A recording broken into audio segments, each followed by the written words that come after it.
Umakyat ng 20 pesos, that's 71 to 76. But still, they enjoyed that 1 peso. Right? 71 to 76. Kaya nga dinagdagan pa natin yung succeeding. Kasi consider na natin lang Preston. Kasi it's running number. Our decision was made, pinalize po namin last week. Yung 100 na. Sa so, panibang competition, gusto nila, hilingan natin. To 6 yan. Insulto naman sa mga computers yan. Pahig sila ng karagdagan. Diba? This will effectively increase over 1,000 pesos. Kung titignan nyo yung piso na yung 20 centavos, kung pupunta ng 10 kilometro, I'm saying, ano naman likitan pa dito? It's a whole of government approach. Akala nila, they need more, then file it. But file ba sila ng pay increase? Hindi. How can they claim something they did not even file?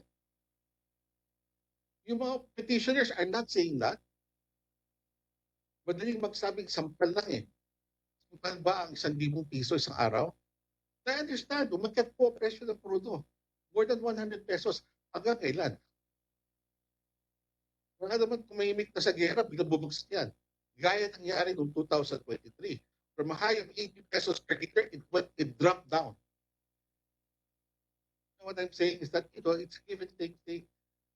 Balansin po natin ito.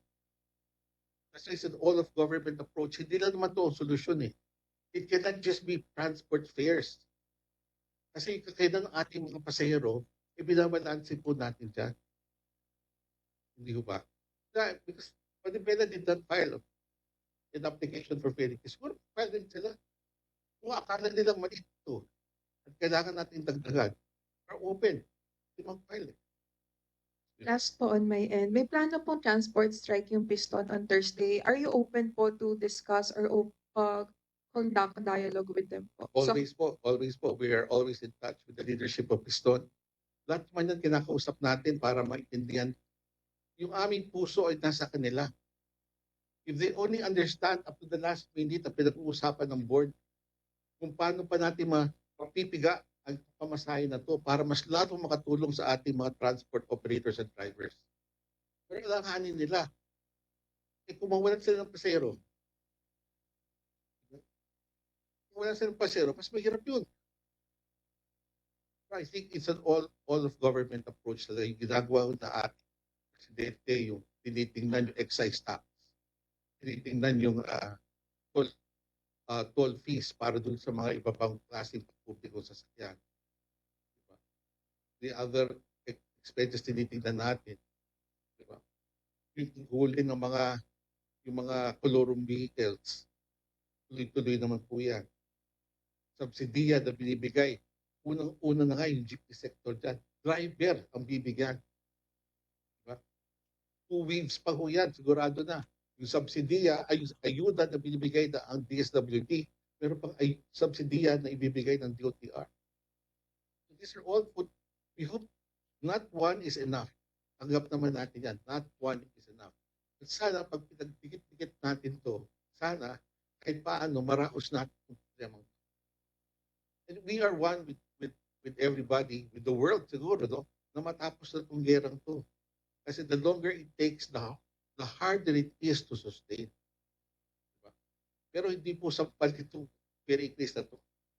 If you historically monitor the movement of jeepney fares for the last 20 years, this is one of the most liberal increases made by government.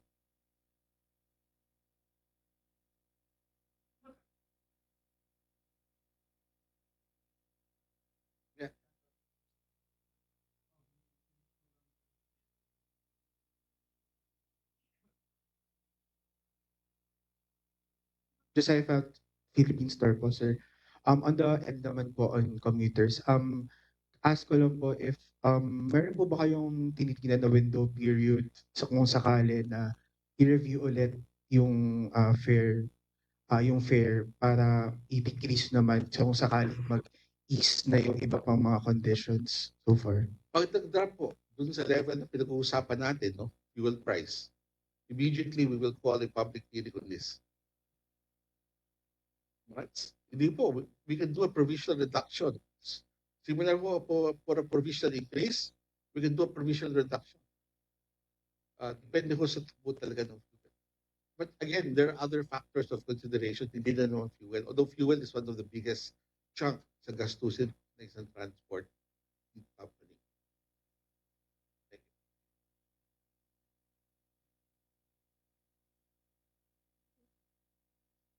Jillian Villanueva po, also from Inquirer. Siguro ask ko na lang po, Chair, if Yeah. may update po ba sa amount ng on other matters. May update po ba on the amount of fuel subsidy na planong ibigay? Like may ganun na po bang napag-usapan? Opo, may mga program of works kaming nag-uusapan ngayon. Pero hindi pa upidal eh. No? Hindi pa upidal. But again, hindi lang ho bibigyan. Lahat ho, wala ang sinasabi, ang utos sa amin ni Secretary Banoy, walang may iwanan. At yun din po ang salita ng ating presidente, no? Walang iiwanan sa problema to, lahat po tutulungan. So if you will see our distribution, when we're ready, lalabas din natin yun, no? Wala ho tayong hindi binigyan. No? Lahat ng driver, hindi ng operator, dati operator lang pinag-uusapan eh. Hindi po. Driver na po pinag-uusapan po dito. Kasi alam namin sila po sumasagot ng presyo ng crudo pagdating sa magay ng jeepney.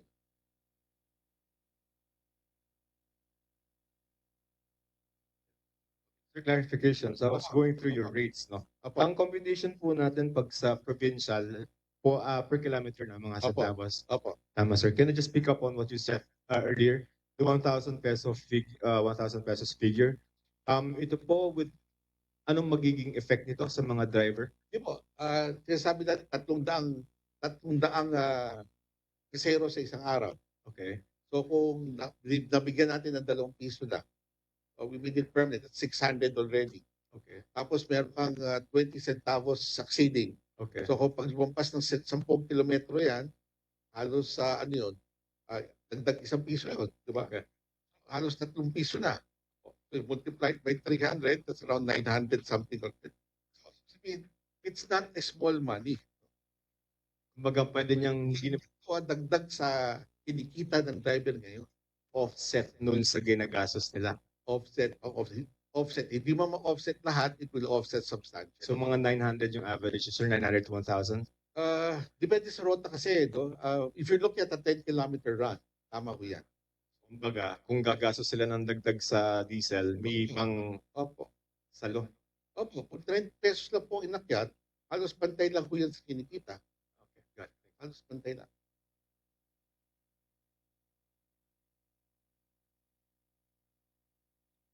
Siguro ang isang kailangan natin gawin maging mas episyente yung ating pagpapatakbo ng publiko sa sasakyan. No? Yung hindi lang pwede ikot ng ikot kasi sayang sa gasolina. These things we will have to review. Take this as an opportunity to make our public transport more efficient. Okay na?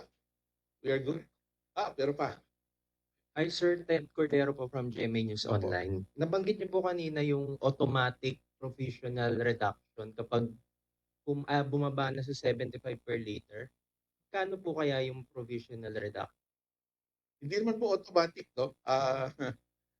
We can issue a provisional reduction which will be effective as fast as we increase it also. Pero hindi po automatic in the sense that tawag dito, wala na kaming gagawin, no? Automatic. Hindi ho. We have to study the numbers again, issue a provisional reduction, no? Meron na po president yan eh. 2018, ganun po ang ginawa ng LTFRB board, a provisional reduction. So, ganyan rin po ang gagawin natin oras na biglang bumaba ang presyo ng crudo.